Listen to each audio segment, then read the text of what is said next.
గతంలో ఒక టైంలో ఇన్సూరెన్స్ కూడా పెట్టాలి అని ఆలోచించారు, ఇన్సూరెన్స్ ఇచ్చారు కూడా. తాడు లాంటి కొన్ని సినిమాలు ఇన్సూరెన్స్ చేయించడం జరిగింది. అలాగే రామానాయుడు గారు కూడా ఒక ఫిల్మ్ని, హిందీ ఫిల్మ్ని ఇన్సూర్ చేయించారు.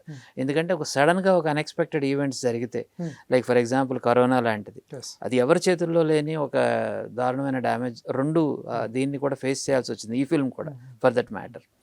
ఏమవుతుందంటే మీరు స్కేల్ పెరుగుతూ ఉన్న కొద్దీ అందరూ కూడా బిజీ టెక్నీషియన్స్, బిజీ ఆర్టిస్టులు ఉండటం వలన వాళ్ళందరినీ ఒక పర్టికులర్ డేట్కి తీసుకొని రావడం చాలా కాంప్లికేటెడ్ అయిపోతుంది. ఇట్స్ నాట్ జస్ట్ హీరో హీరోయినే కాకుండా క్యారెక్టర్ ఆర్టిస్టులు కూడా అందరూ అన్ని ఇండస్ట్రీస్లోనూ బిజీగా ఉన్న ఆర్టిస్టులు అందరినీ కూడా కాంబినేషన్ తీసుకురావాలి అంటే it becomes a quite a task. అలాంటప్పుడు ఈ కరోనా లాంటిది కానీ, లేకపోతే ఎవరన్నా ఒక ఆర్టిస్ట్కి హెల్త్ పాడవడం కానివ్వండి, ఏదన్నా స్కెడ్యూల్లో చేంజెస్ వచ్చినా కానీ మొత్తం ప్రాజెక్ట్ అంతా కూడా సఫర్ అవుతుంది. కాబట్టి దీనికి ఇన్సూరెన్స్ కూడా చేస్తే బాగుంటుందని ఫిల్మ్ పెద్దలు అడగటం జరిగింది. గవర్నమెంట్ కూడా ప్రపోజల్స్ తీసుకొచ్చింది, నేషనల్ ఇన్సూరెన్స్ వాళ్ళు కొన్ని ఫిల్మ్స్ చేశారు, కానీ ఒక సక్సెస్ఫుల్ మోడల్ డెరైవ్ చేయలేకపోయారు. ప్రజల చేతిలో గాంధీవం, అక్రమార్కుల పాలిట పాశుపతాస్త్రం. తెలుగువారి మనస్సాక్షి సాక్షి టీవీ.